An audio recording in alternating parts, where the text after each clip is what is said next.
Welcome to the Cherry Picker, the horror movie podcast where we like to kill people, but not really. I'm your host, Zack Cherry, and with me as always is... Oh my God! Eddie of Edward is Truth. And today we're talking about Bodies, Bodies, Bodies! Bodies, bodies, bodies! Released August 12th, 2022. Very recently. Or Bodies times 3. Cubed. Bodies cubed or Bodies to the power of 3. However you want to call it. 3 bodies. Bodies 3 times. Yeah. Yeah, I like This is the most recent A24 release. And so far this year we've already had from A24 X, which we did a podcast on much earlier. I think that was our 9th episode. And also Men. Yeah. That was, I think, the other one. But I think the biggest A24 movie, which is not horror, so we didn't cover it, is Everything, Everywhere, All at Once. Did you see that? Which I still haven't seen. Oh, no, wow. I need to see it. I know. Jamie I will. Lee Curtis, yeah. All the reasons. All the reasons. Every reason, everywhere at once. Yes. Yeah. But yeah, we'll be talking about Bodies, Bodies, Bodies today. And I mean, I know. Okay, so right off the bat, like, show us your hand. What did you think of this movie? My hand. I liked it. I left the theater thinking, I don't know if I'm ever going to need to see it again, though. And then I woke up the next morning, because I saw it on Sunday over the holiday weekend, and while we're recording. And I woke up the next morning, and I was like, thinking about it. And I it's not like I can't stop thinking about it, but it keeps occurring to me. And I keep thinking, oh, yeah, that's interesting. And then I start thinking, I found out my sister hasn't seen it, and she wants to go see it, and I was like, oh, I'd go see it with you. Yeah. You know, like, so I think my like for it is growing. That's where I'm at right now. How about you, Zack Cherry? That's good. Actually, I really enjoyed it. I feel that, like, okay, A24, I mean, because so far everything that they've done this year has been superb. Men was not great. Like, I wasn't a big fan of, like, the story, where that story went, but I think just in terms of the horror in that movie, like, they did an exceptional job. I think that the horror that you see in that movie is on a level that's so much higher than anything else that, you know, is coming out these days, especially, you know, what you would see from Blumhouse. I feel like this is going to be a very, like, A24 versus Blumhouse episode. I wonder who's going to come out on top. I know, right? But they just, like, continue to impress me. Like, because I mean, even if it's something that I'm not, like, crazy about, it's different enough that I'm like, you know what, I'm glad that I saw that. Like, I always leave the theater feeling like I've seen something that I haven't seen before, or a different take on something that I've seen before. And, you know, the next A24 movie coming out is going to be Pearl, the prequel to X, which, I mean, like, I'm excited for, but I'm also kind of hesitant because, you know, I'm not a huge fan of prequels per se. But it'll be interesting to see where they go with this. But with Bodies, Bodies, Bodies, I want to, because X is or so far has been my favorite movie this year. And I've actually, like, in terms of horror movies this year, I want to say that Bodies, Bodies, Bodies is the next to the best movie that I saw, because this was really entertaining for me. It's fun. Like, we've talked before about how, like, a major component in what makes a horror movie successful is the fun, and I feel that both X and Bodies, Bodies, Bodies have like capitalized off of the fun angle of horror movies this year, and that's what I want to see. I want to enjoy myself when I go see a horror movie. Because I mean, like, most of the time I don't get scared from movies. Like, it's very rare that I do. So it's like, I want to get something out of it, just to, in terms of enjoyment. And if it can take me on a ride like that, then absolutely. Yeah. It definitely was a ride, but I'm so pleasantly surprised, beyond pleasant, I'm like charmingly surprised that that's what you took from it was the fun, because I think what I took from it was more, I mean, and who's going to be surprised by this if you've listened to our podcasts before, but the interactive component. Like, I loved the group dynamic and the histories and the way they were being brought up, because for me, no spoilers yet, but for me, the movie, let's just put it this way. Once the game started, that's when I was just kind of like, now we got a movie. Up until that point, I was fine. I was all right, but I wasn't, it hadn't hooked me yet. And by the time we got to the game, I was like, I'm hooked now. Yeah. And because that's what really kind of brought out the nature of the individuals and even just like the context between those two people, like, and the people who knew each other really, really well versus the people who didn't. And that would never stopped being interesting for me. I also loved the actors. Everyone, I don't know, everybody was so incredibly believable. And also they all seemed like they were in the same movie, which is hard with an ensemble cast with material like this. They were all authentically inauthentic. Like, just a bunch of fake ass bitches, but like played to perfection. I don't know, like other than Pete Davidson, I don't know any of the actors in this movie. So I know Lee Pace. He looked familiar. Yeah, I think I forget what he was in. But he's been in Pushing Daisies. He's been in Miss Pettigrew Lives for a Day. He's been in everything. He's been in the Lord of the Rings movies somewhere along the way, or maybe The Hobbit. I don't remember which. I don't watch. Well, because there was that's where he was outed by Ian McKellen accidentally. Because I had read up about that when I was looking up the cast for this. So but he's out in the crowd now. Yeah, well, good for him. But he would have been in one of those Lord of the Rings or Hobbits. He's in one of them. I'd never seen any of them, to be perfectly honest. But I think that, because you mentioned you didn't want to go into spoilers, this is going to be, like, we're going to talk about spoilers. Like, it's going to come up. So, like, this is your spoiler warning now. We're not going to spend half the episode like we did last week tiptoeing around stuff. Go see the movie. It's probably still playing. I don't think it is in certain places. It depends where you are. But if not, it'll be streaming soon. It'll be streaming soon. Yeah, totally. Yeah.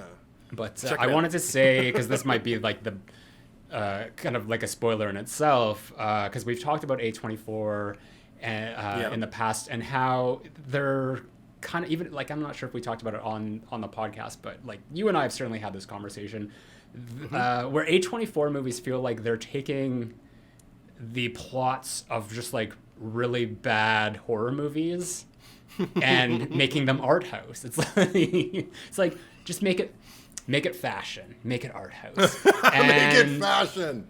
Well, because I mean, like, you could look at X and kind of say, I mean, Texas Chainsaw Massacre is in a way art house as it is, but I feel like X is kind of like taking that premise and making it art house. Hereditary was A24, right? I don't even remember. Maybe. I know it's elevated horror. I've got it right here by me. I can look. Yeah. Well, Midsommar is A24, and that's like The Wicker Man, but as a art house. Hereditary is A24. It is A24. Okay, yeah. So that's Hereditary is like the art house version of Paranormal Activity, and I feel like with Bodies, like, if you can find like art house aspects to it, because it is A24. I feel like it would be the art house version of April Fool's Day. Do you see it? You're making me choke. You know what? I totally do. Mm-hmm. I mean, talking about like group dynamic and everything like that. Although I've seen that movie twice now. April Fool's Day, I'm talking now. Yeah. I've seen the movie twice now, and I still don't remember anything about it except that Amy Steele's in it, Biff from Back to the Future is in it, Thomas F. Wilson, and that I remember the reveal, which I won't spoil here, but everything else, I'm like, how do I spend my time watching that movie? What am I watching? I don't remember. Yeah. It's a very forgettable movie. I think that like the what kind of makes it stand out apart from most other like forgettable 80s slashers is the name in and of itself, because when you kind of go along that trail that was set by Halloween of having holiday themed, or like New Year's Evil, and like now we have April Fool's Day. Right. But I think also the fact that it was produced by the same people who did Friday the 13th. So it was kind of, there was a lot of the same crew. Obviously, Amy Steele was in it, who played Ginny in Friday Part 2. Yes. So it was a lot of the same people working on it. So I think that there was kind of like that familiarity to it. But I know what you mean. Like other than that, like April Fool's Day is kind of a forgettable horror movie, and it's probably mostly remembered for its reveal or the ending. And not to say that the ending of Bodies is anything like the one in April Fool's Day, but it's just kind of like the same idea of just like, oh, like, well that's something else. Because I want to tell you, like, throughout the whole movie, I didn't know what the fuck was happening. And I'm working on a video right now for my main channel, and who knows, maybe it'll be out by the time this is out, or who knows, because it's been taking me a while. It's a big video. But the idea of it is just kind of like, is there a way to find out who the killer is in any of the Scream movies? How do you, like, what are the specific clues that you have to look out for? What are like the kind of character types, and like with those character types, what, like, by examining them, how can you like predict within like the first act of the movie like who the killer is going to be?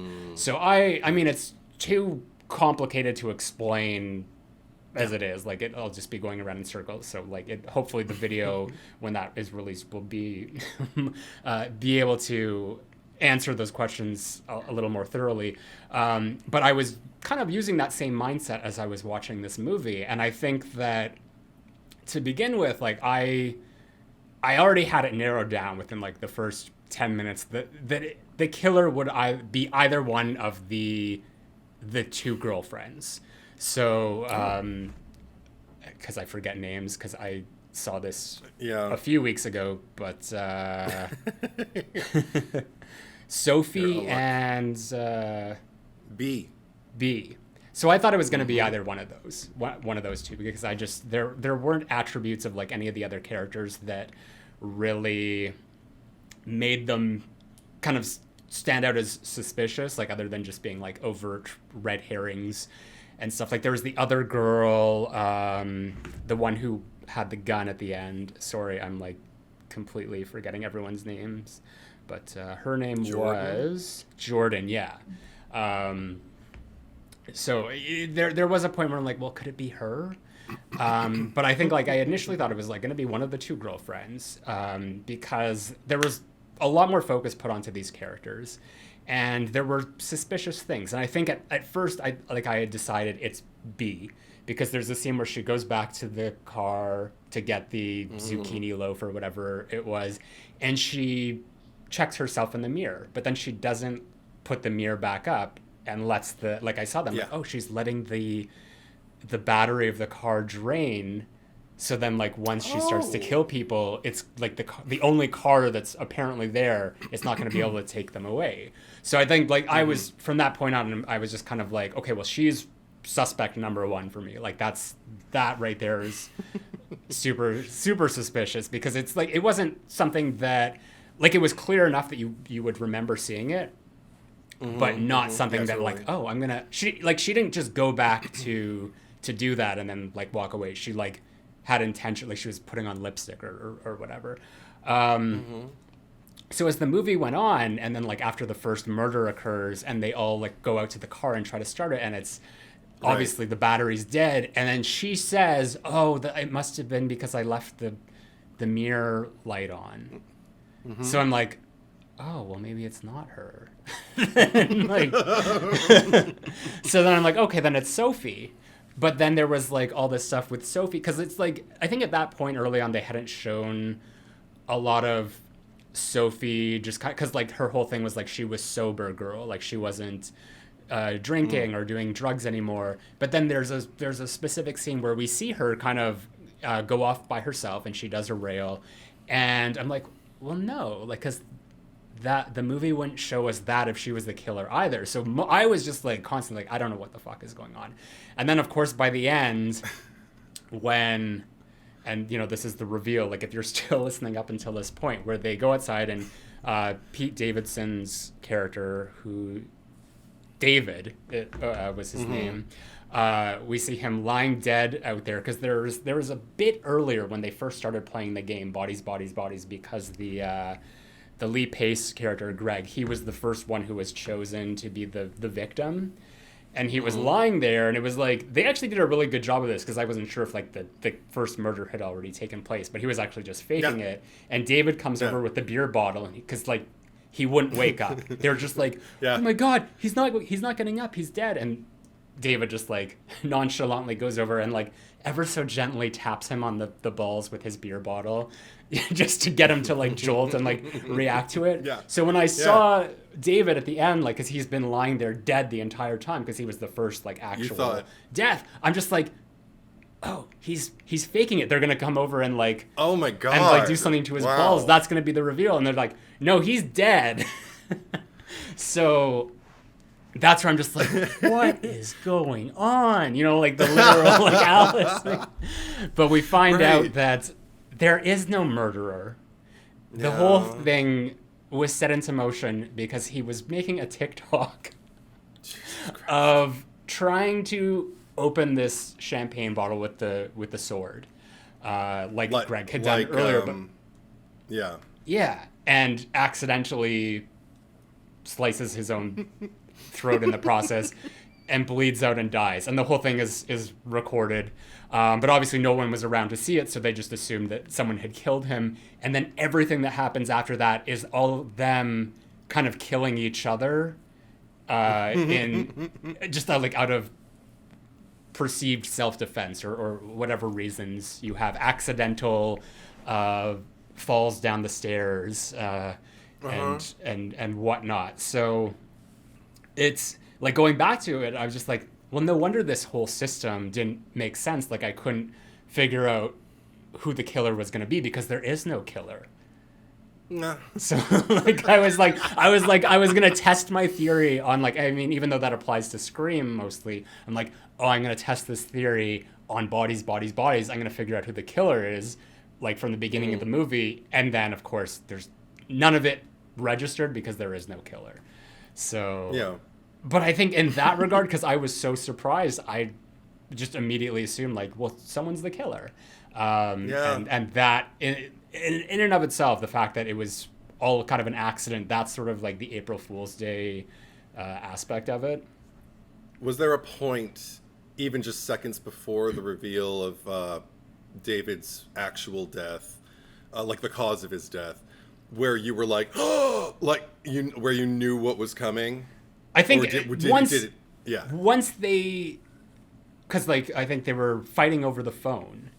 I forget exactly whose phone they thought it was. I think no, because it was Sophie's phone. Because remember, like, she said something like she hooked up with Jordan.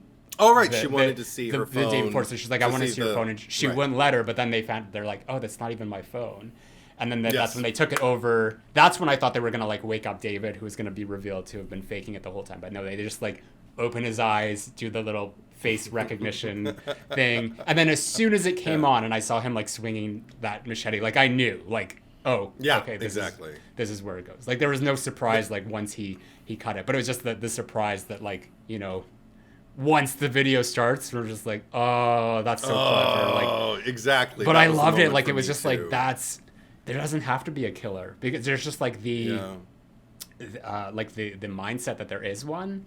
like the presumption of it, that's what makes the movie. And I think that I would watch this many more times because I mean, like, not only the fact that I enjoyed it, but like that knowing the reveal beforehand doesn't ruin it for me because, like you said at the top of the episode, like there's so much that you get out of this just in terms of like the character dynamic that, you know, I could watch these people interact many times over.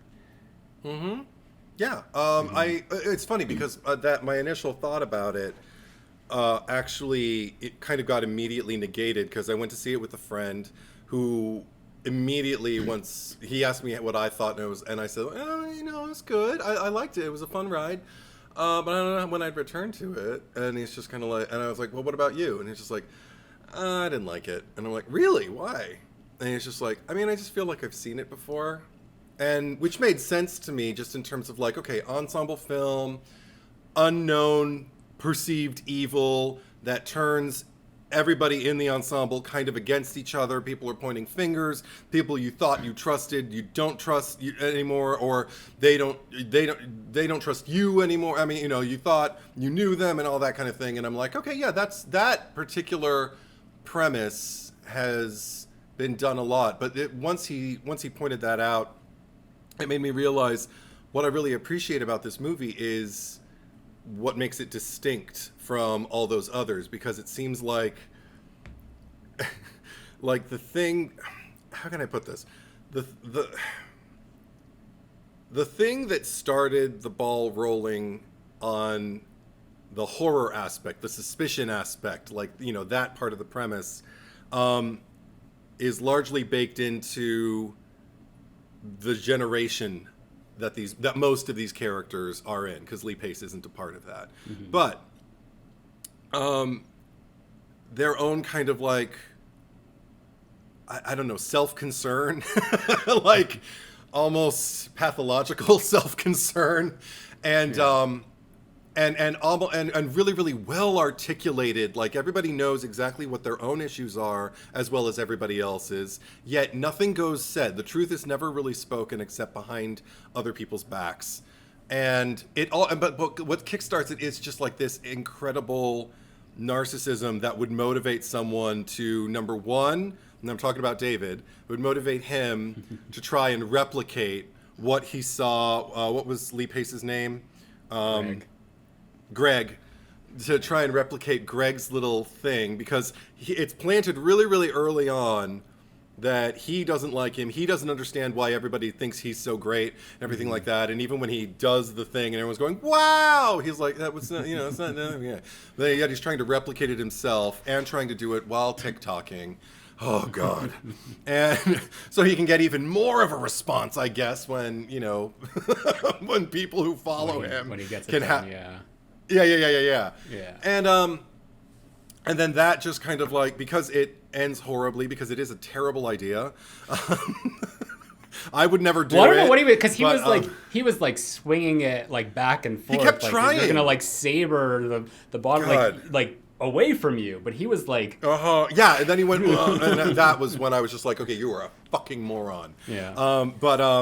But I mean that non-fatal fails like that happen on TikTok all the time too. Like people trying to do something they think is really, really cool and is going to get a lot of views, and then they end up fucking up and gets a lot of views anyway. Yeah. If it didn't record a fatality, he probably would have gone viral. But I don't know. I just liked the fact that it kind of began and ended with.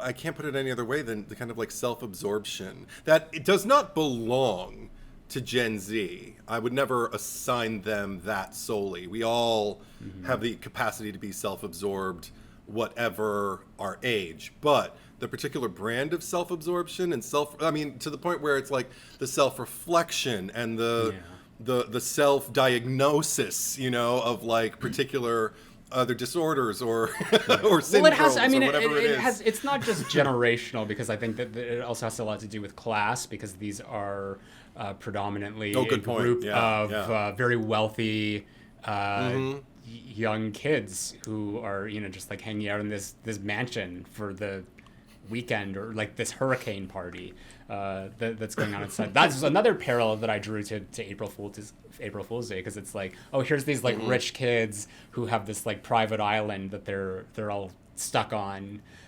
So that was like immediately where like the same similarities with that movie came in.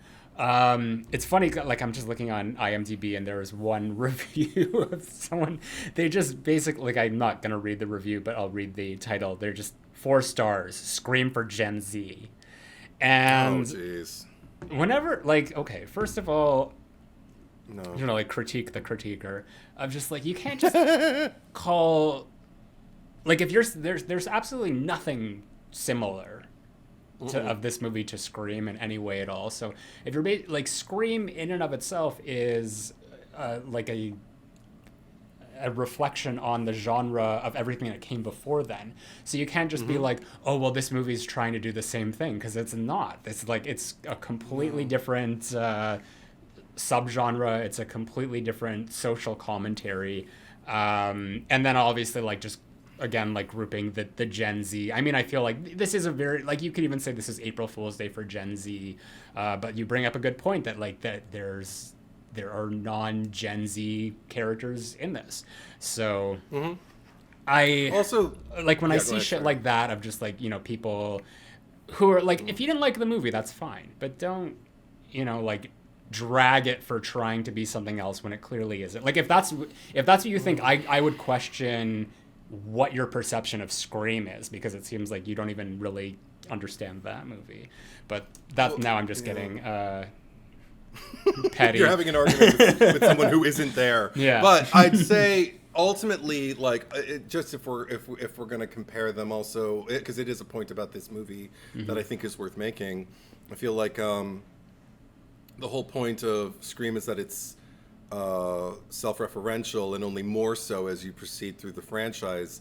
One thing that I really appreciated about this movie is that none of the humor seemed self-conscious, except for one point that I'll bring up in a moment. It's the only kind of like note that I had where I was like, I could have done without this. But the rest of the movie felt like it didn't feel like it was even satirizing the generation. I mean, you know, because most of the characters are in that generation, but it didn't feel like it was tongue-in-cheek, or like the actors were ever winking at us. It just kind of felt like, no, these people actually exist. They're fully dimensionalized human beings, as shallow as some of them may be. Yeah. They still exist, and they still have defenses and desires and loyalties and all of, I don't know, it just made it, even the bonds between them felt real. It made, because this is the thing, it's never hard for me, if it's well done, for me to believe that two people can simultaneously be like lifelong friends and hate each other, you know? And I think this movie does a great job of depicting that. Totally. And the only note that I had that didn't kind of like align with what I'm talking about in a non-self-conscious humor way, and I'm sorry to say this because I know there are people who adore Pete Davidson. I know there are people who absolutely slam him and dismiss him. I'm in neither camp. I have no beef with him. I have no affiliation with him. I've seen him on Saturday Night Live in a few things, and I'm like, okay, yeah, great, good for you. I don't know. You're dating all these beautiful women who are incredibly famous and rich. Good for you. I don't know. Okay, come on. But so the thing that bothered me was it had to do with him, and it had to do with a moment that didn't feel necessarily like it belonged in its entirety in this movie, and it's the moment where he's sitting with Sophie because he wants to talk to her alone, and he starts kind of bitching about Greg. And he's talking, and it's even in the trailer, the whole like, because he just doesn't look like he fucks. I look like I fuck, you know? And that's what I try to put out there, something like that. And that's fine. And on its own, that moment might have been funny to me. But the problem was, there were a few other things that he said that made me feel like we were watching like a classic Judd Apatow linorama. Like, and for that to be a criticism for me, because I mean, you and I pre-pod, we were just discussing some of our favorite linораmas from Bridesmaids and, you know, movies like that. And I do love them. I do love them as features, and sometimes in movies they can fit. But when I start feeling like there's like a weird Judd Apatow moment in an otherwise, I don't even remember the filmmaker's name for this movie, and I keep making it go away. Ugh, sorry, I'm looking. Helena Rain. Yeah. So Helena Rain. The rest of the movie feels like Helena Rain. That particular moment feels like Judd Apatow, or it feels like Pete Davidson. Yeah, like Pete Davidson just sitting with like a camera on him, and they just kind of let him improvise for an afternoon. It was almost and they just kind of took the best bits and put it. That should have been in the end credits. Yeah. Oh, that would have been fun. That would have been nice. Yeah, it was almost like you saying that Jamie Lee Curtis playing Laurie Strode in H2O is actually just Jamie Lee Curtis playing Jamie Lee Curtis. Right. Or my perception. That was not her deal. That was my deal. I perceive. No. I know. But you're also perceiving Pete Davidson. In that moment, he is Apatow. not David. Yeah, he is not David. He is Pete Davidson, just letting the camera run and just improvising. And sometimes, if the entire movie is comprised of that, and you can still make it work, good for you. But that was the only moment that I was like, we could have just taken the funniest thing and just let the movie play. Like that's all. I didn't mind it. I mean, like I think for a lot of people, he might have been the draw because he's probably the most recognizable face in the cast, and because of that, I was surprised that he's probably like he has the least amount of screen time. Like he's in it, when he's still alive, but he's the first to get taken out, obviously due to his own stupidity. But I was expecting there to be a lot more David in the movie than we got. And it's funny, okay, because you mentioned I don't have an opinion on right. Pete Davidson one way or another. Mm-hmm. I think he's funny. I've seen lots of things that I enjoy, but at the same time, it's almost like he's becoming like larger than life to a point where it's just like, okay, so when certain people get to that point, and it has nothing to do with them, it's obviously like the mass media pushing them and their brands out there, that it's just kind of like, okay, we could do with a little less. Less is more. But I remember seeing him at the start of the movie because he has two black eyes in the movie. And I didn't even notice that he had black eyes until, because it wasn't until way later, like in that conversation that you were quoting with Sophie, that she says, and what the fuck happened to your face anyway? Right. And I was just thinking, like, I just assumed that's what he looked like in real life. Yes. That's what my friend said under his breath, but so I was the only one in the theater who could hear him, but he was just kind of like, I just thought that's how he looks normally. Yeah. And I was like, no, I assumed so, because it just seemed like he just looked really tired. And that's a joke that he said before. Like, he always looks like he's just like woken up from a nap or something. Like he hasn't gotten enough sleep, but he just woke up. So yeah, I just assumed, like, I thought that was just your face. But we find out that because he got the black eyes from a character named Max, who we don't even meet until the very end. He shows up. Yeah. So he's kind of like the red herring in the movie, of just like they keep mentioning him and is he the mystery man? Yeah. Yeah. That would be his role in the movie. So, obviously, like, he would never be the killer if there was an actual killer in it. But I liked how he just showed up at the end. I didn't even realize that was Max, though. I didn't even realize that was Max when he came. I saw the credits rolling. No, they didn't say it, and then the credits rolled, and it said Max, and it had an actor's name, and I think I recognized him from Joe Pera on HBO Max, which is what I watch it on. I think it's like on Adult Swim, used to be. Anyway, and I was just kind of like, oh, it's that guy from Joe Pera, I think, and he looks like him if it's not him, and but I just thought, oh, he got a role in this movie, good for him. That's all I thought, and then when I saw Max, I was just like, that was Max. Oh my God! I should have had it like a name tag. Say, hello, my name is Max. Because all they say to him is, like, when he shows up and they're like, oh, I got my Wi-Fi back. Right. Yeah. And there's so many other things going on at that particular moment. Like the last thing I'm wondering is, where's Max? But But it Where's still landed, Paul? like the ending.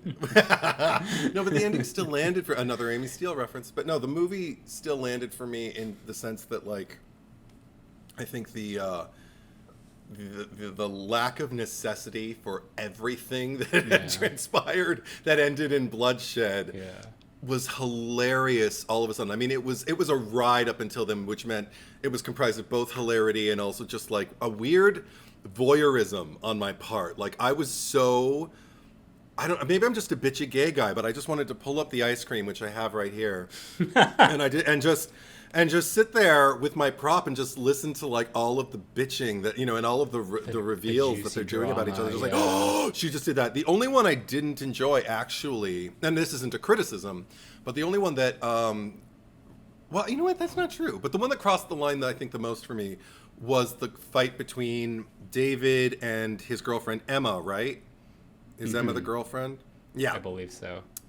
Yeah. Because because everybody this pisses me off.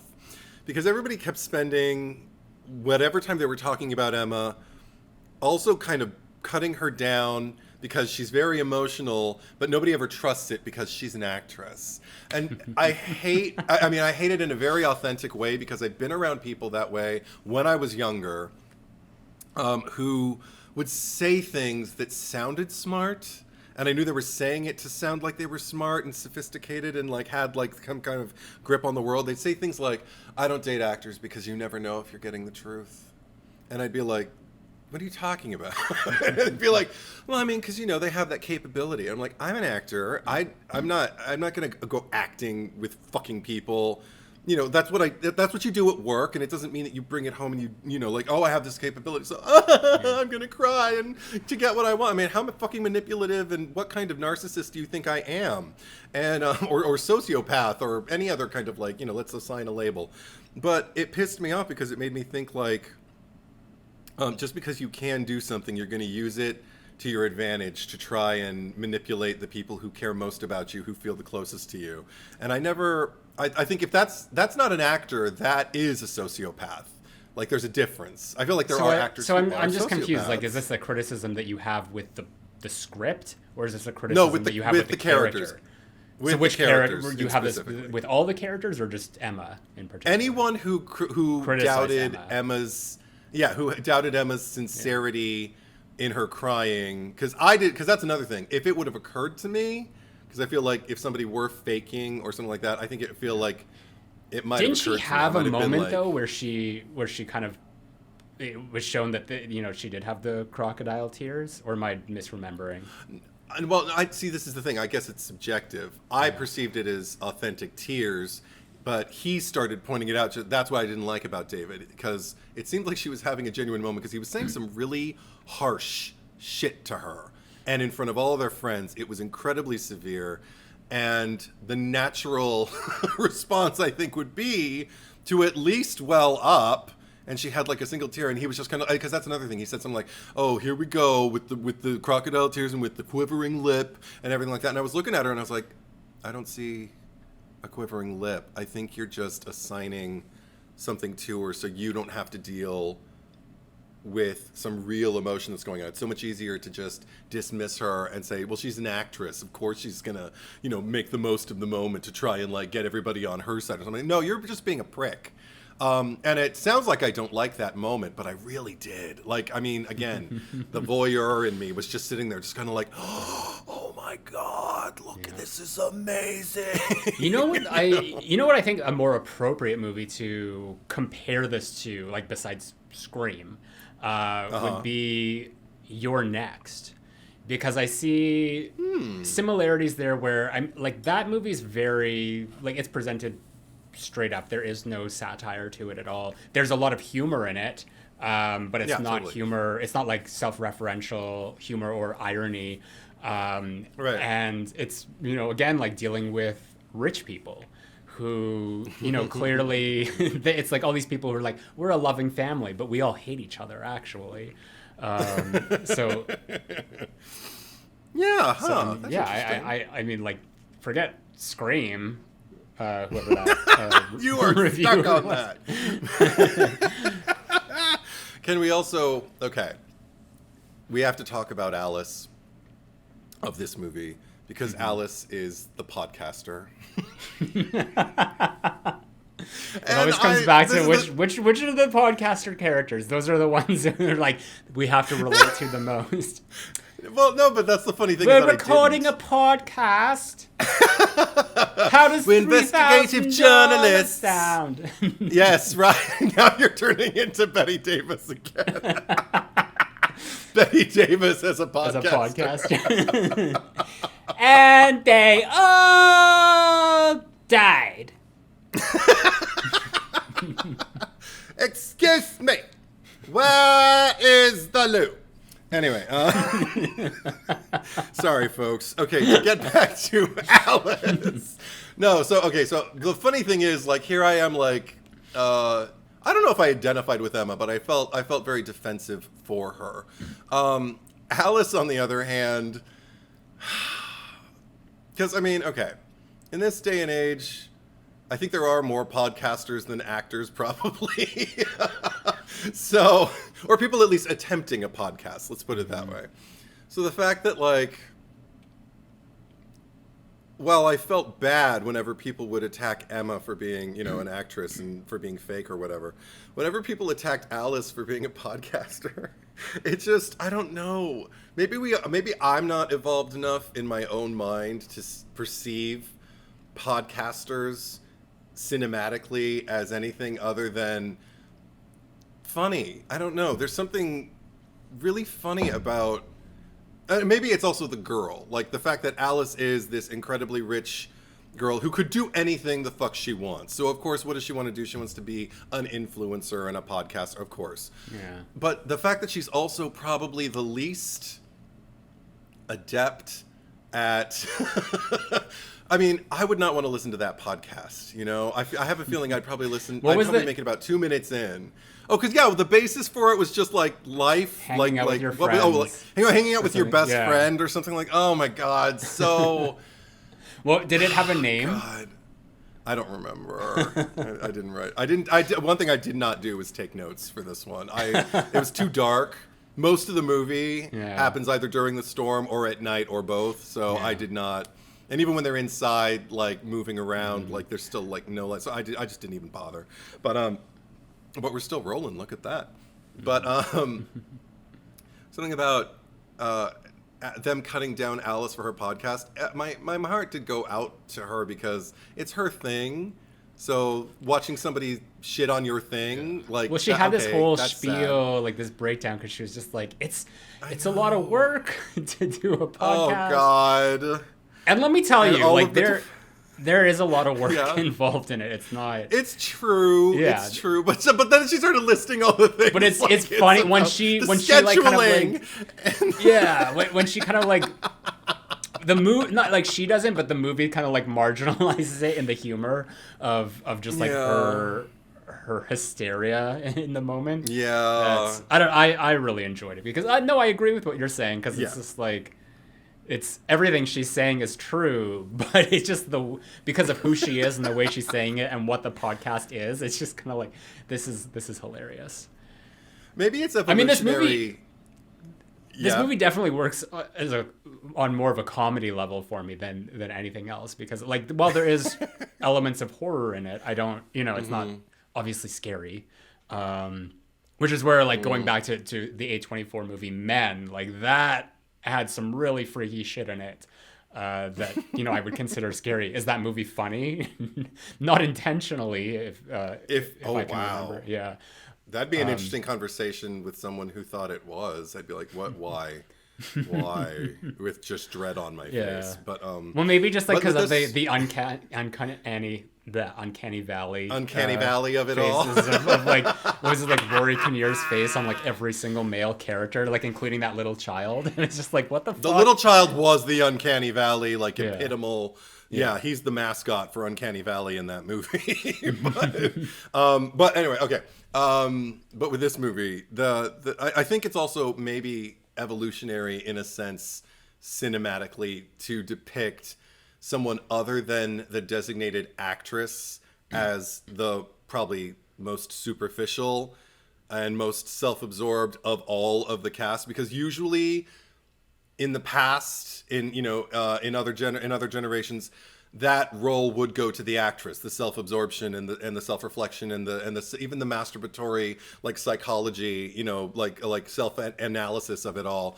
And I think maybe I'm glad that an actress was perceived as like an actual person in a relationship who's acting on her own, like never really came up. It was just kind of something people assumed about her. But the podcaster was the one who had to vocally defend her art and her commitment and her scheduling. And I don't know. I think if it were a character I liked, like if they had given B a podcast and made her the podcaster and then attacked her for it, I probably would have felt worse about it. But because that character, whose name I'm so bad with names, Alice, because Alice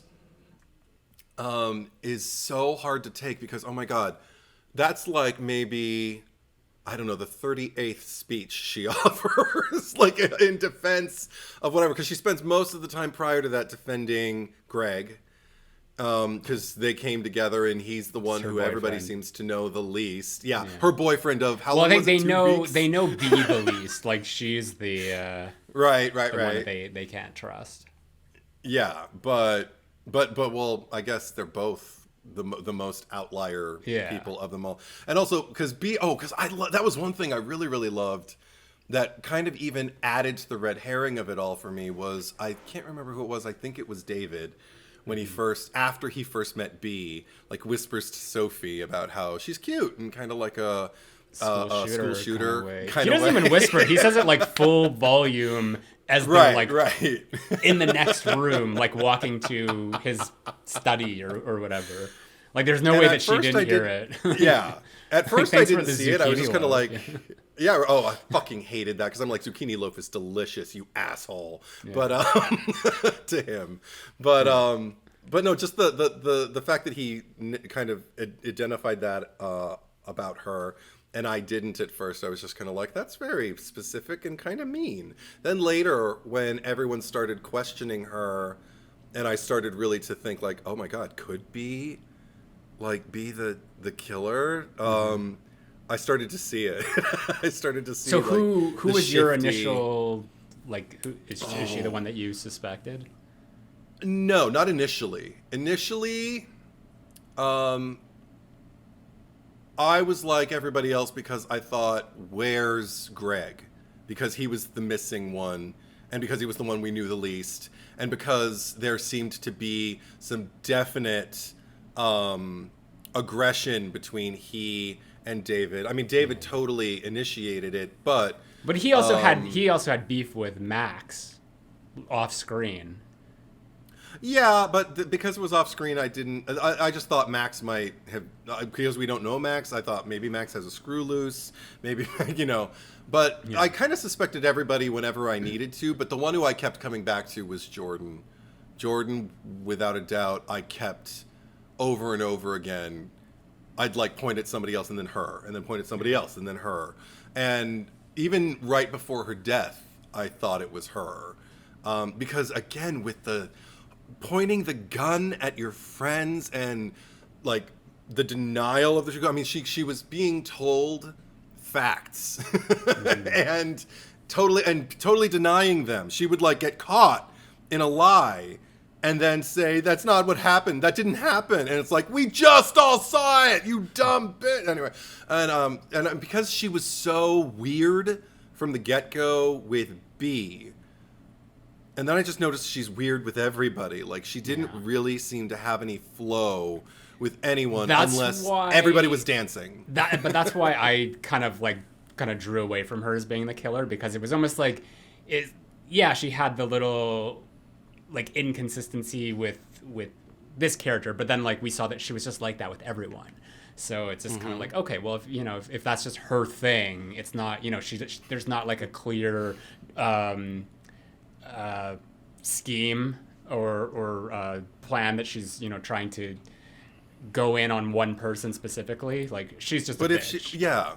But if she is like that with everyone, it makes sense why bodies would just start dropping to me. Like, that's what I was thinking. I was just like, who else would have a reason to kill all the people who have been killed, with the exception of, like, the on-screen kill that we had saw prior to her death. I just think that, like, if you're, and this is, like, part of my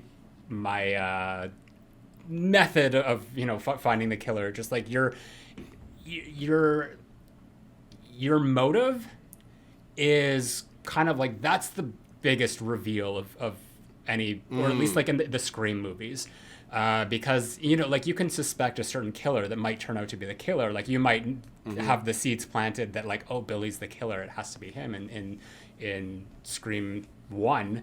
But finding out that the reason he's the killer is because Sydney's mother slept with his father, and that's the reason that his mother left town. That's the real surprise of the movie. So I think that with Jordan, even though she was going around and just being like, you know, having these weird one-on-ones with everyone, it was still like she was showing her hand too soon. So it's just like, if your motive as the killer is already revealed, you're not going to be the killer, because by the time you are revealed, then it's just like, oh, well, that doesn't make a very successful twist in a story. So that's why I don't think it was definitely suspicious, like, why does she have a gun now and why is she doing it? But it was almost like it's too obvious, like it's not going to be her, because there's, like, any reason that she would have for being the killer has already been laid out for us to know. So I think that, like, whenever we do find out who the killer is, like, their motive is going to be, there's obviously going to be, like, a seed planted that, you know, wouldn't have been obvious from the start, but at least it'll be something that we can connect back and being like, oh wow, like, that I didn't see coming. So that's why I always kept going back to the two girlfriends, because, like, they were sort of the main characters. Like, they were the ones that were, like, there from the beginning. Like, that was the first shot. Like, there was a scene where I think Sophie said, like, I forget which one said "I love you" and the other didn't say it back, or something like that. So I was just immediately like, one of them. I think Sophie was the one who said "I love you." Yeah, and then then B just didn't say like it, she just like walked off, but then Sophie had this, like, weird look towards the camera. Well, she also said, like, it's okay, you don't have to say it back. You know, like, that's totally something, cool, something like that. But it just, like, there was, just because of, like, the focus that was put onto those characters, I'm just like, it's gonna be one of them. And there was none of them, so that was the the shock for me. But I mean, in that sense, like, in terms of, like, your method of kind of, like, you know, like discounting people and everything like that, like, I think you have a keener eye. You've developed a keener eye than I have, because for me, I'm still that schmo who's sitting in the theater kind of going like, oh, well, that person's the most obvious, but that's probably why they did it, because we'll never suspect the most obvious person. You know, that kind of. I'm always kind of. I never know. You're as you like to say, the movie's bitch. Totally. And I was this movie's bitch. I had so many. I love that you're bringing up the humor as much, because you're making me realize I did laugh a lot, but I thought I was laughing because I was uncomfortable, and maybe I was, because again, some of the tense conversations, I mean, they really unpack their shit in these fights. And just full on inventory of all the mistakes you've made and all of your failures and everything that I've ever found fault with about you kind of fights. Because they're in a dire situation where their lives are on the line and they just can't hold anything back anymore, I guess. And it made sense in that vein. But so much of my laughter was either when people got, and I can't think of any examples, but, like, either when people, like, really nailed people well, like, just, like, really just nailed something personal about them, and you saw it hit, and I'd just be like, or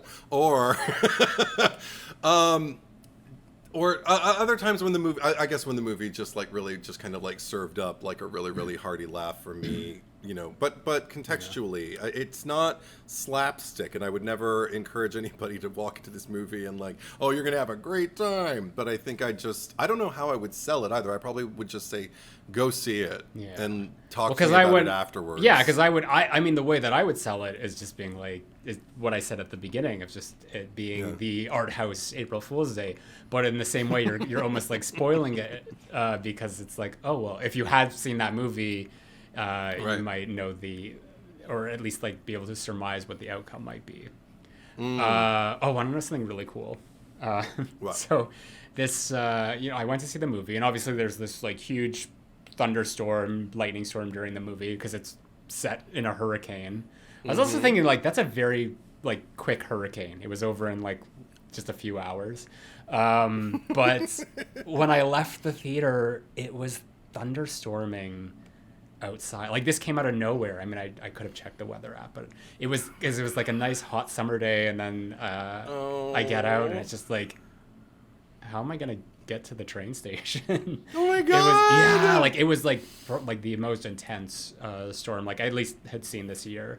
So I was kind of sad that I was like missed a lot of it because I was in the theater. But it was almost like, you know, I'd walked out of the movie and then like walked right into it again.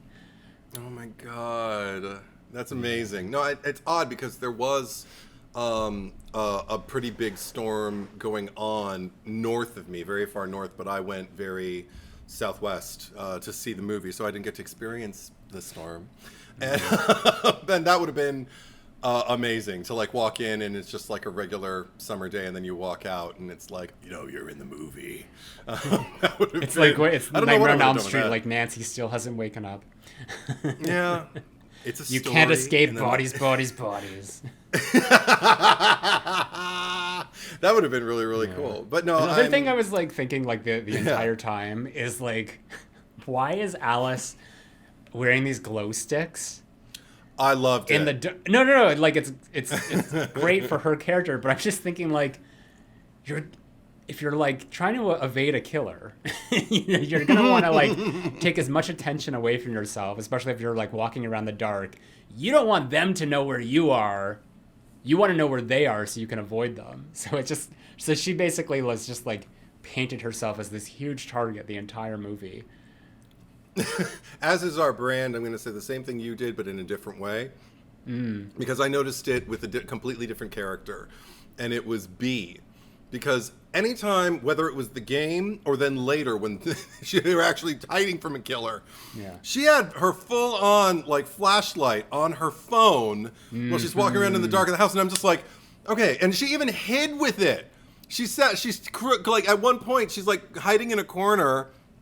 And she still has her screen like reflecting up on her face and the flashlight reflecting off of the floor or something like that. And the killer, or whoever she perceived to be the killer at that time, did not see her because we know there's no killer. But well, at that point we did. But I was going to say like that might have been a thing to say like, oh well, she's the killer because she's obviously not trying to conceal her location from a killer. No, because even if you are the killer, you're still going to want to like keep a low profile unless she's not trying to kill anyone at that moment. I know what you're saying, because I did think that too, because I'm just like, why does, because that's where my mind went. I'm like, why does she have her flashlight on if they're hiding? Oh my God. So I'm just like, maybe that means she is the killer, because she already left the light on in the mirror in the car. Yeah. That was the other thing. That's the other note I have now. That and Pete Davidson's little linorama. Those are the two beefs I have with the movie. But that's just two. That's not bad. Yeah, I know, right? Are there any other characters we left out? Oh, I mean, okay, Greg, because can we just say, I love Lee Pace. The second I saw him on screen, I was just kind of like, oh, look, you're in this movie too. Good for you. He's a really good actor. And he's not bad to look at either. But, The Fall. He was in that. You should see. Oh, I don't know if that's really your jam, though. It's a big tearjerker. The Fall or Fall? The Fall. Okay, because I saw Fall too. That, no. That was scary. That was, if there's ever a movie that's no, it's not a scary movie. It's not. Maybe you shouldn't see it because it's not horror, and you might. I don't know. You might. I just I don't watch anything but horror. That's my. But lots of practical, incredible like vistas that they create in that movie. Anyway, see The Fall, people. It's the Blu-ray's like impossible to find in $500 if it's brand new, but find a way. Oh, okay. Make it happen. Yeah. You heard it here first. Spend $500 because you can do it. Says so. No, find it. Just make it happen for you in any way possible. Go to the library. Is it not streaming anywhere? $500 for a Blu-ray? Do people even own Blu-ray players anymore that aren't physical media collectors? I mean, everybody's a physical media collector now. No, they're not. Okay, everybody who collects physical media is a physical media collector now. Anyway, are you going to buy this movie? Okay. I think so. I think so. But get back to what you were saying about Lee. So Lee Pace. Okay. Yeah. So I see him on the screen and everything like that. And the one thing that I feel is a horrible identification, or maybe a speculatory identification, because I haven't quite become that person. But, I'm a man of a certain age. And I don't see, age as anything other than just kind of like, a thing. If everybody's consenting adults and everything like that, But that said, it suddenly, I don't know, there was a depiction of like this very adult man surrounded by these Gen Z children. They look like children to me. And I was just kind of like, yeah, I don't want to be that guy. I don't want to be that guy at the party. The one guy who shouldn't be there. You know what I mean? And it's not about ageism. Like if you're comfortable with people regardless of their age or whatever, and they're comfortable with you and everybody's just chill, awesome. But I think it's maybe another judgment, like with what's her name's podcast. It's just I don't want to be the completely self-absorbed podcaster who defends their life choices in an argument, and I don't want to be the oldest guy at the hurricane party where everybody's getting drunk and dancing and wearing glow sticks around their necks. Yeah. I was just kind of like, I don't belong there. I really don't. Yeah. No matter how many people would assure me I either do or it doesn't matter. I mean, I wouldn't want to hang out with that crowd. So yeah, that's another thing. And the thing, oh my God, the slapping thing. We didn't talk about the slapping with the faces. See, I'm too old for that. I can't, that shit is not fun to me. Like, what is the point? I don't get it. I'm too old. That's the point. Yeah. Did it make sense to you? Do you want to go to a slapping party, Zach? No. I'd like the less physical contact at a party, the better. Oh, because that was another thing. I didn't see any of the trailers or anything going in. So in the trailer, they're pretty good about mapping out the rules of bodies. Yeah. But they told it in the movie, but for whatever reason, my eye was on something else, and I missed maybe the middle of the rules. So when they were playing the game, that's when I didn't have any idea what was going on. Like when they actually started like the moving about the house and everything, I was like, oh, I hope I can pick up what's happening. And I did, but I was confused for. Well, I think because at that point, I think they were still like, what is still the game? What is the, like what is the actual first death? Because like I was saying before, like Greg, because he was playing dead or faking it. So that like, oh, was he the first kill? Did the murders already start? Right. Kind of like the clue aspect of it all. Is he Mr. Body? Yeah. So at that point, and then we found out that the killer in the game was Jordan, right? I thought so, yeah. Oh yeah, because she had the thing. I honestly whatever like it was. Yeah, the paper that said she was the killer. Like the game didn't make any sense to me. I don't know the rules at all to it. Watch the trailer; it'll make more sense. Okay. Well, because even like that. See, those were the good trailers. I want to see trailers like that don't give away anything important. But I guess that's just the difference between A24 and Blumhouse. Like that's not A24's brand. I saw the Pearl trailer though before this movie, and I do have to say, about 2/3 into it, I did look down because I was like, okay, I'm sold. The ticket is already bought. I don't want to see any more. And then they just showed more. So I was like, God damn it. And I don't know, it wasn't like a spoiler thing, but it's like, I don't want images in my head before I, go in. So I just want to put that there. Everybody could do better. Everybody it's not like there was a scene where someone was like trying to close a closet door and then they opened it and there was Pearl on the other side of it with a pitchfork or something. Yeah. Just and also, Pearl waiting in the closet. Pearl in the pantry. Oh my gosh. Pearl like looking in a reflection in a mirror while Jamie Lee Curtis shoots at her. Yeah. Because what's come out from A24 so far this year? There's the Black Phone, which we already know where you stand on that. Exactly. Sorry. I roll for anyone listening. That's what I did. He just did. Is that Was that the only Blumhouse movie so far? I'm gonna look it up. I'm gonna look it up. Yeah, there has to be something else. Because Halloween While you do that, Ends is the next one.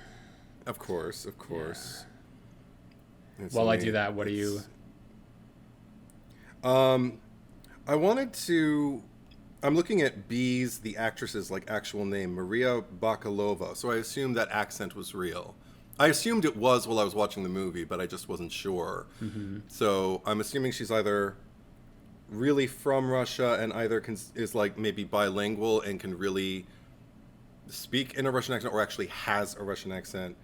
I would just want to see an interview with her and see. One of the things that I liked though was her chemistry with Amandia Stenberg, who played Sophie, because I didn't realize or I didn't remember, except for like just as I was leaving the movie, I really liked that it was bookended with them.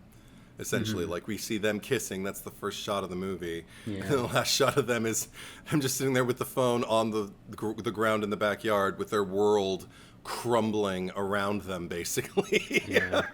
And realizing they're going to have a lot of questions to answer. Yeah. What do you? Because I left the movie thinking like, okay, well they're serving some jail time here because like everyone in the movie killed someone except for I don't think Alice killed anyone, and I don't think that Emma killed anyone. I wondered if Emma killed herself, but maybe she just fell. And Greg didn't kill anyone. Okay, so wait. Greg did not kill anyone. David killed himself by accident. Yeah. And then who was the next to was Emma the next to go? No, Greg was the next to go. So B Greg killed was the next Greg. to go. B did that. And then after that was, I think then it was Emma. Who, as far as we know, like she fell down the stairs from the drugs that Sophie gave her. Right. Allegedly. And then, but she took responsibility for it. Like she did. But that's just human nature. And then and then Alice, died at Jordan's Jordan, yeah. And then Jordan was B again. But, you can argue that was self-defense. So even if they can prove it, or like forensic investigators go in there, B killed Greg. And, they could say, like, because he wasn't doing it. He was trying to defend himself, and they just, like, attacked him. But he also was... Greg was weird. Like I have a feeling. I don't think so though. I mean, stuff with him like packing the maps and all that shit was. But no. I don't mean that. I just in that moment there were things. I have to watch it again to like really map out exactly what it is. But I will say I remember when he went for the knife. Mm-hmm. At a particular moment when I think, was it Jordan was going to go for the knife? But everybody had put their knives down, and it was like, okay, everything's cool. And then it felt like, I don't know if this is true, but it felt like he initiated the run to the knife. And I was just kind of like, why? And also the fact that he was rushing them, it's like, I don't know, there's something, even if you think they're fucking with you, you don't know them, you're bigger than them. But there's more of them. There's more of them, and they all have weapons. But I just in a situation like that, I see that, and it's just like he was provoked. And the thing is that from what I remember, like when she did hit him over the head, he wasn't doing it. He was just he's like okay, and had stopped. So, no, I'm from what I remember. That was when he grabbed. That's when he. I thought what he because they got the knife. No, they got it away from him again. Because I remember he was just again. But then he started rushing. You saw this more recently. No, because when he eventually got hit, he had stopped. He was just kind of. I think he might have been like on his knees at that point. Yeah, but by then it was total hysteria. It was total. No, because everyone had calmed down, and then out of nowhere. No, I do not remember him surrendering. No, I feel like there was way too much. What's the word I'm looking for? That thing that surges when you're like really, really like Adrenaline? excited. Adrenaline, yes, way too much adrenaline. Okay, regardless of whatever happened, all of the witnesses, except for these two, are dead, and it's like it's they're gonna have a really hard time proving anything, and especially if there's 5 dead bodies. They can prove that what's his face killed himself because there's a TikTok of it. But everyone else, there's kind of that's gonna be really difficult, and especially with that Max guy coming in at the end and just seeing these two fighting, that it's almost gonna be like, well, if it's not one, it's the other. And I think most likely what would happen, and especially just given the fact that Sophie's family comes from a lot of money and they're part of this friend group, and then here's B, who's this outsider who clearly doesn't come from money, I would bet that B would be the one that ends up taking the fall for everything. But do you think Sophie would let her take the fall? But regardless of what Sophie says, like if like a public defender comes in or whatever, and they just decide like, well, we're making this case against B, and Sophie could go in there and be like, no, this is what happened. They'd be like, sorry, we don't believe that. And who knows, Sophie could go right to jail with her. Well, but there's also reasonable doubt, like, because like if Sophie comes to her defense and the rest of the evidence is purely circumstantial, except for maybe the 2 murders, or 2 what's the other, manslaughter situations that come up, that if she actually owns up to them, maybe there's like some kind of like plea deal they can get or something like that. I don't know, but I ultimately I feel like Sophie's guilt because it's so clear that she did cheat on B. Yeah. I feel like her guilt about cheating on B would prevent her from allowing B to go down without a huge fight, without like, I don't know what she would have the power to do. But I mean, I guess we'll have to wait for bodies. 2 bodies. That's what we have to wait for. Well, no, I said bodies 4 times, but is it bodies 4 times or is it bodies 6 times? I think bodies. Just each time you just add 3 more bodies. So you just ask someone, so what you gonna go see? I'm gonna see bodies. I lost count. I can't even do it. No, I can do it 4 times. I can't do it 6 times. They don't know that count. We know that they know that we know that they know. Nice. Bodies. I like a friends poll.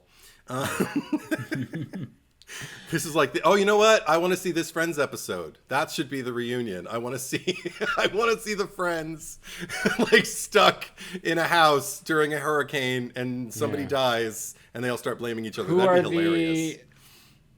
Okay, who's the 7th person? Mike? Yeah, because Phoebe's married to him. Spoilers for Friends. Sorry. Phoebe marries Mike. And then you get Paul Rudd in there. Okay, so who would be the two who survive?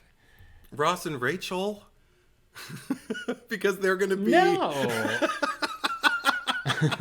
because they're going to be the 2 who are like the most antithetical and I don't know, because I can't see Monica and Chandler.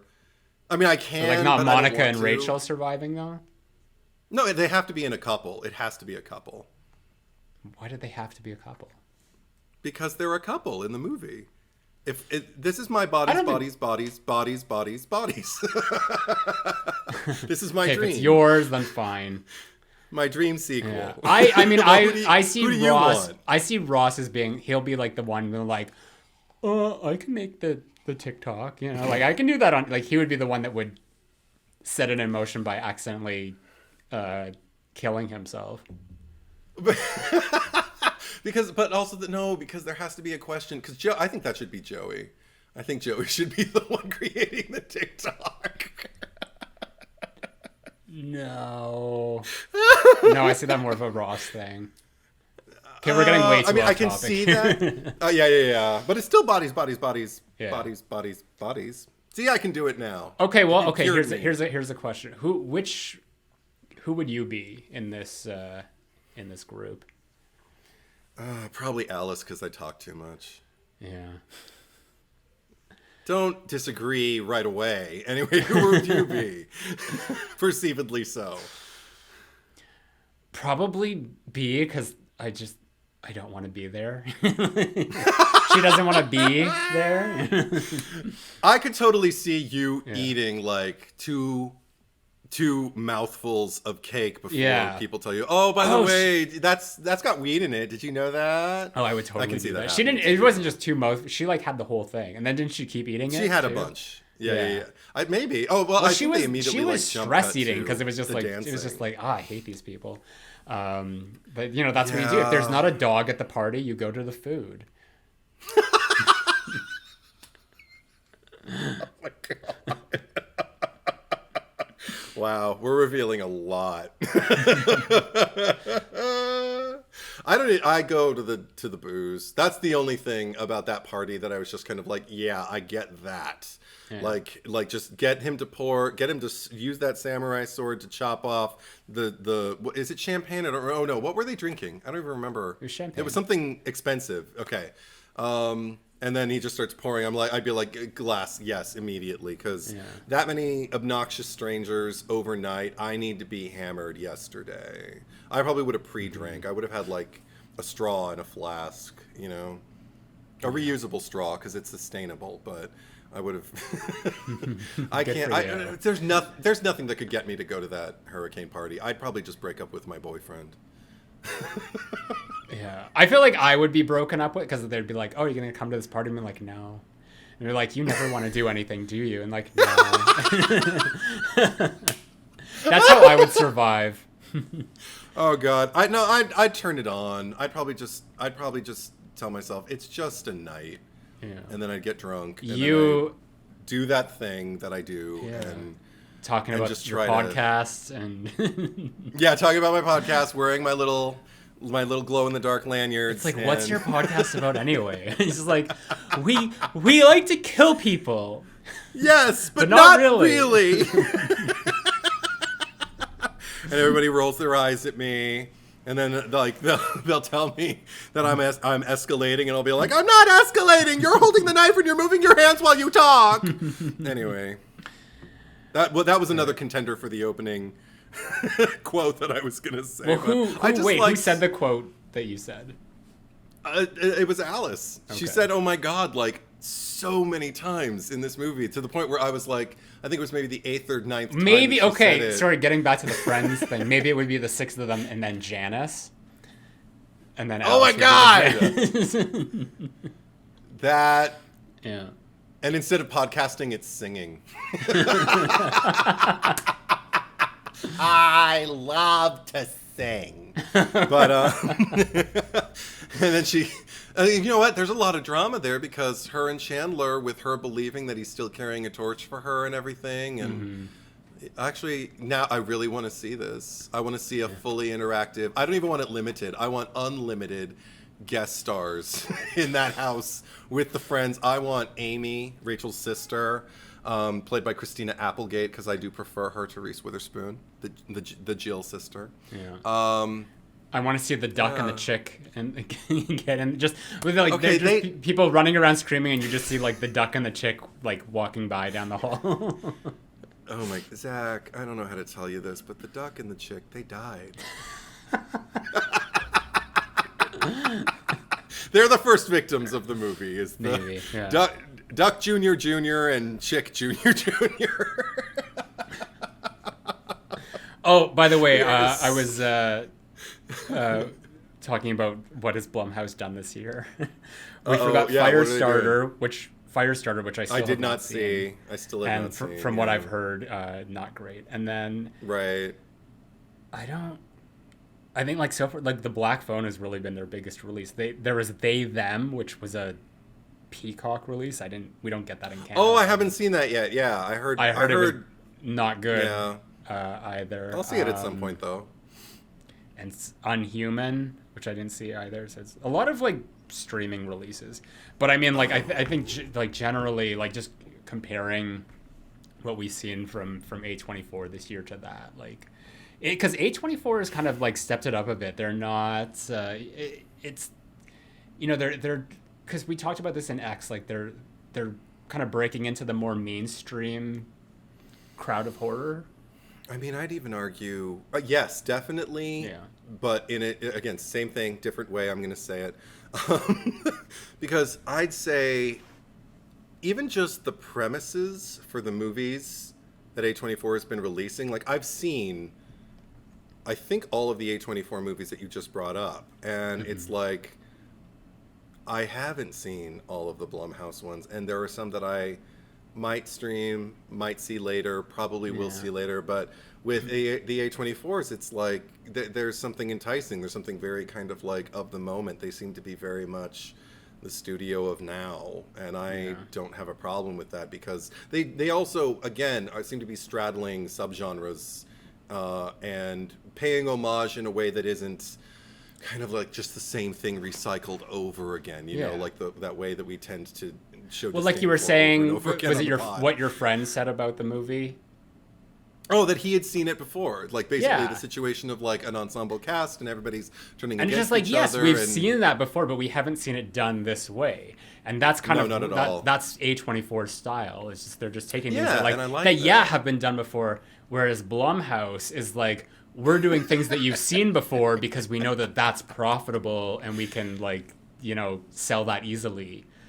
You know what we should do? What? Because we seem to be dumping on Blumhouse a lot these days. We should do like each individual like top 5 list, like top 5 Blumhouse movies for like the Patreon pod, the After Dark or something like that.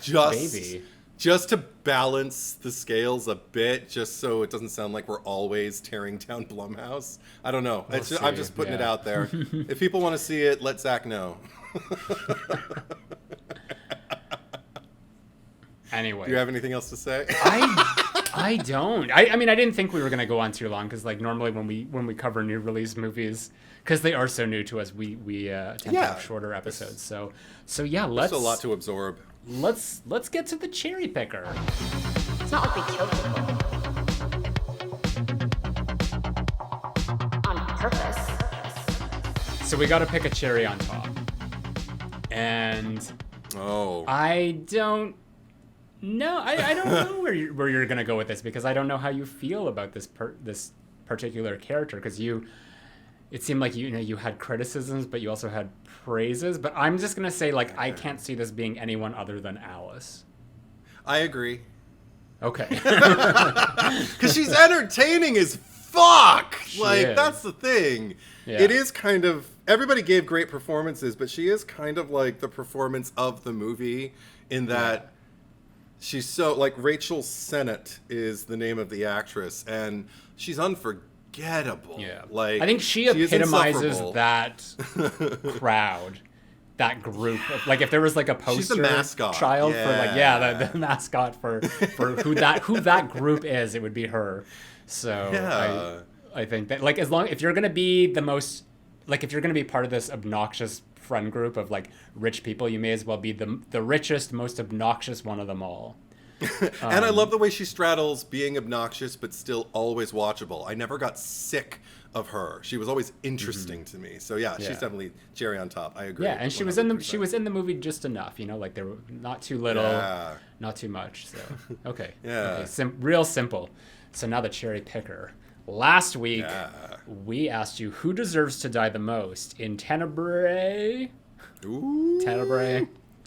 Yeah. I nominated Aggressive Homeless Man. Mm-hmm. You nominated Cristiano Berti. Across Patreon, Instagram, and YouTube, the vote came to 165 to 94 in favor of Aggressive Homeless Man. And I call shenanigans. Why do you call shenanigans? Just because I think, didn't on Instagram you actually call him like Violent Homeless Man, or was it Aggressive Homeless Man on there? It was Aggressive Homeless Man. Oh, I can look that up right now. Aggressive or okay, whatever it was. But so you're saying that I persuaded people by using... I thought you stacked the deck by putting an adjective in front of the character's name, because isn't he only credited... He's not credited at all. No, the actor isn't credited, but the voiceover artist is. And isn't he only credited as the voice of homeless man and not aggressive homeless man on IMDb? I don't know. So I think that, I'm going to use an adjective, if because I'm trying to define the character as best as I can. Because if you just put so where was my adjective? Well, your character. I put the clip there. People can make their decision. I mean, there was far less votes than normal, so I think that people voted based on having seen the movie. All right. I concede, but under protest. If you want, I'll let you have the first vote. I don't care. I concede under protest. You go. Well, let's see if and what was actually said, just to make sure. Yeah. Because I want to hear what people actually did say about these two characters. Okay, Silent Saturn says, tough one. I think I'm going to go with the homeless guy, as he never gets his comeuppance and for all we know still attacks random women in the streets of Rome. The real question is, however, how Bulmer wasn't the cherry on top. The head shake hat scene is the single most adorable thing ever. I threw his name out there as a contender, but it was Jane McCarroll. Nobody was gonna go over her for me. But anyway, go on. Thomas Baker says violent. Well, he calls him violent homeless man for the win. Okay. Wait, now let me just make sure. Okay, maybe I did. I put violent homeless man on the YouTube. Okay. One. So one of the platforms, yeah.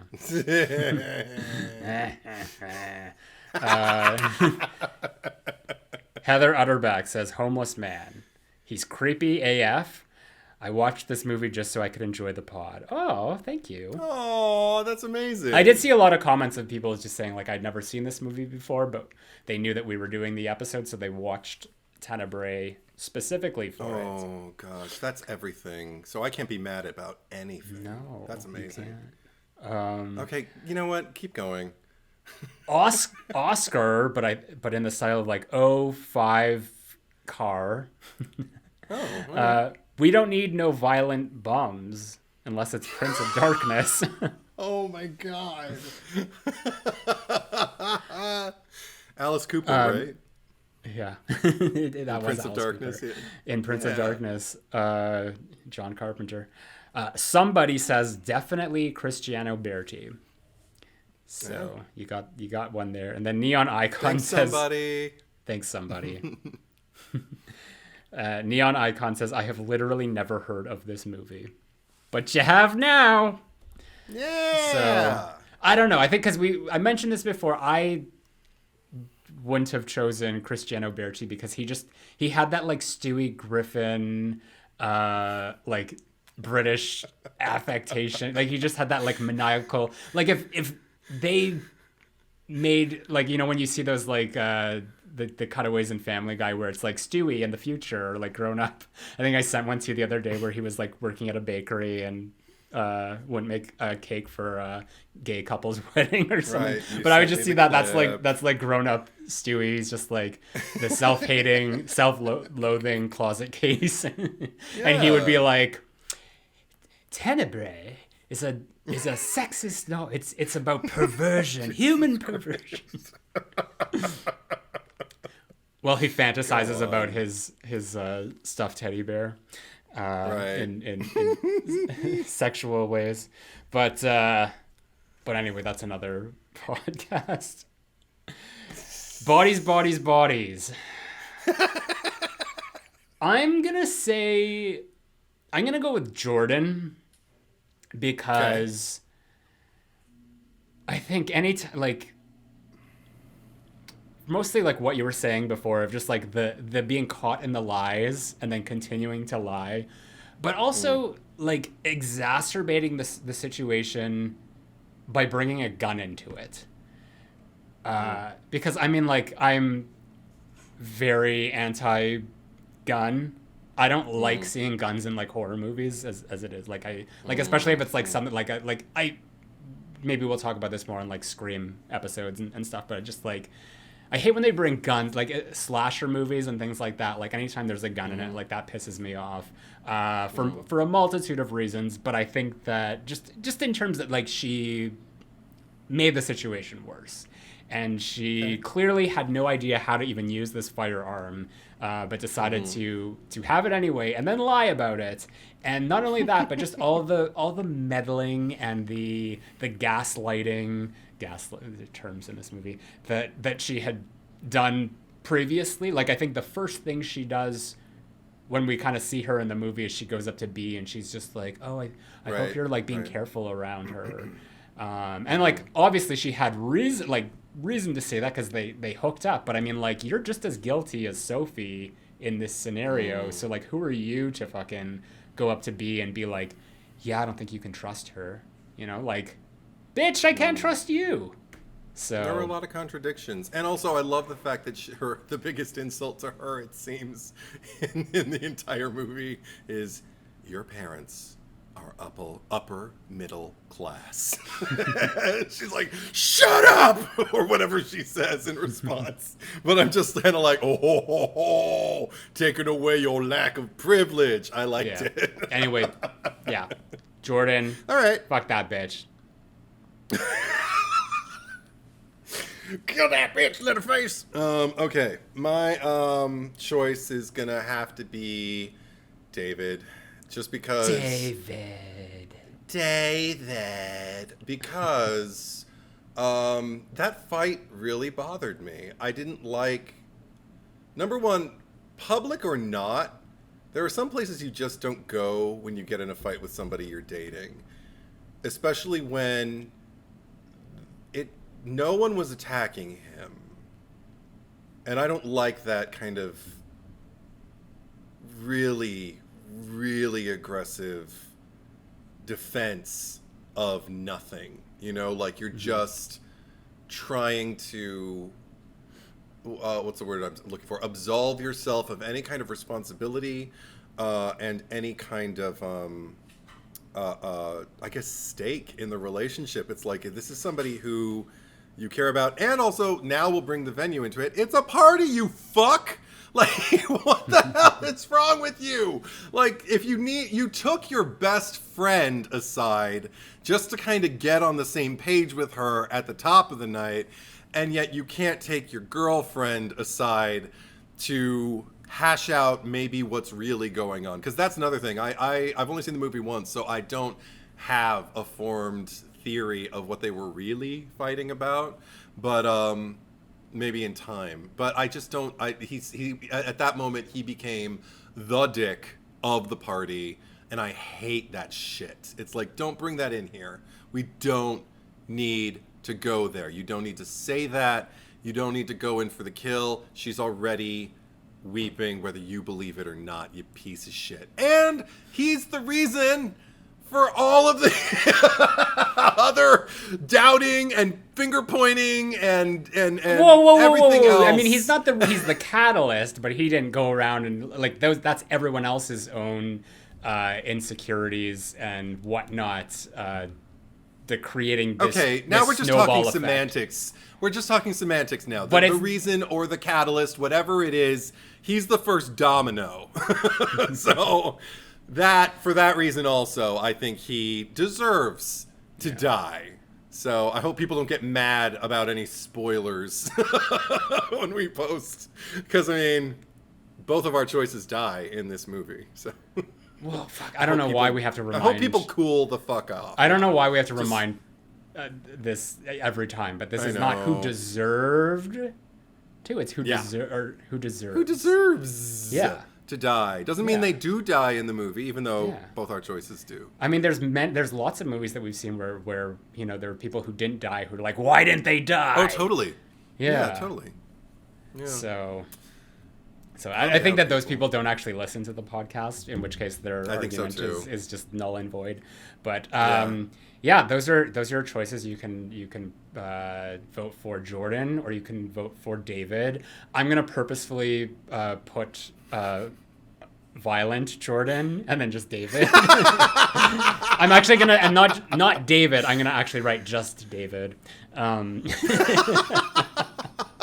Sweet David. Would you choose Violent Jordan or Sweet Innocent Listen, David? if you want to start doing all the like podcast polls and posts and all that, then you can make up the names that you want to choose. But it is a lot of work, and I don't think that you realize. You think embellishing on the names that are already granted to help you, to favor you. Okay, fine. I was just explaining. People might not know who he is. Like I had to do, like he was aggressive and violent. So what if people don't know who my choice is? I don't know. They can look it up. Yeah, see, there you go. There you go. Well, that's why we said watch the movie, you know? Anyway, vote your heart, vote your conscience. That poll will be up on Patreon, Instagram, and YouTube. Speaking of Patreon, I do want to welcome a few new supporters. So Oh my God. say hello to Stephanie Phillips, Chris O, Woo. Yay. Horror Slut 95. Oh, nice. That's actually what it is, Horror Slut 95. Yeah. And Lola Waterton. Applause Welcome for aboard. everybody. Thank you. And Bodies, also, bodies. that is. Yeah. Thank you to Andre Felix, who is the editor of the podcast. And Kermit the Frog. Yeah. also, just speaking of Patreon, which you already mentioned the Cherry Picker After Dark, but this month we are covering season 2 of Buffy the Vampire Slayer, where we will rank and analyze all episodes from that season. So boy. I think we're recording that next, but it'll come out later this month. So if you love Buffy, we've already got season 1 that's on Patreon, so you can check that out. That's part of the Freddy Krueger tier at $5. But if you are on any tier, you actually get to have early access to all of our episodes. So those usually come out every Thursday or Friday before the actual Tuesday release, which that's when our normal episodes come out every week, is Tuesday. But other than that, if you would like to follow us on social media, you can find the Cherry Picker official Instagram at the Cherry Picker Pod.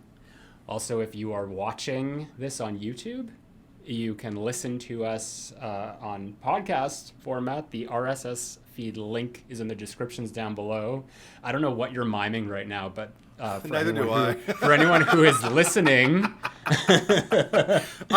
is a good I'm finding the segue. podcast on my phone. I'm scrolling. I'm like, wow, look at all these great episodes. Right. Anyway, But keep that's a going. great segue, because if you're listening, then you can watch us on YouTube as well. Go to the Cherry Picker and subscribe to us and like this video and all that jazz. But where can they find you? Oh, you can find me. I'm on Instagram. Full handle is Edward is Truth, all one word, and you can find me on YouTube. Edward is Truth, one word. I watch movies and react to them, and there is new content coming. Thank you for everybody who has subscribed up until now, because I'm still getting those alerts. I see your comments. Oh, I love you guys. You're amazing. That's all I have to say. Oh, that's all? That's all. Every week it's the like a whole minute dedicated to that. But you can find me at Retro Bitch Face on Instagram. You At Zack Cherry 8 on like weeks on ago Twitter. criticized me for saying too little. Like you said, it gets And less my main less channel, Zack every Cherry week. on YouTube. God, there is no Anyway, that's all. pleasing Zack That's Cherry. all. That's all. If you heard anything through all that, I didn't talk while you were promoting yourself. We'll just say that. You were But trying anyway, to muffle me. Anyway, I'm Alice. Hi. I'm the cherry on top. Let's see if you remembered your assignment. What's going on next week? Psycho, right? Yeah. I said it really quiet just in case I was wrong. Yeah. Yeah, I just said it real quiet in case I was wrong. Psycho. You're Is right, it though. Psycho. Yeah. Okay, it's Psycho. Psycho. 1960, not 1996. 96. Was it Eight, 96? 98, yeah. 8, not 98 either. It's 1960. Okay. Thank you for watching. Thank you for listening. And we will be right back.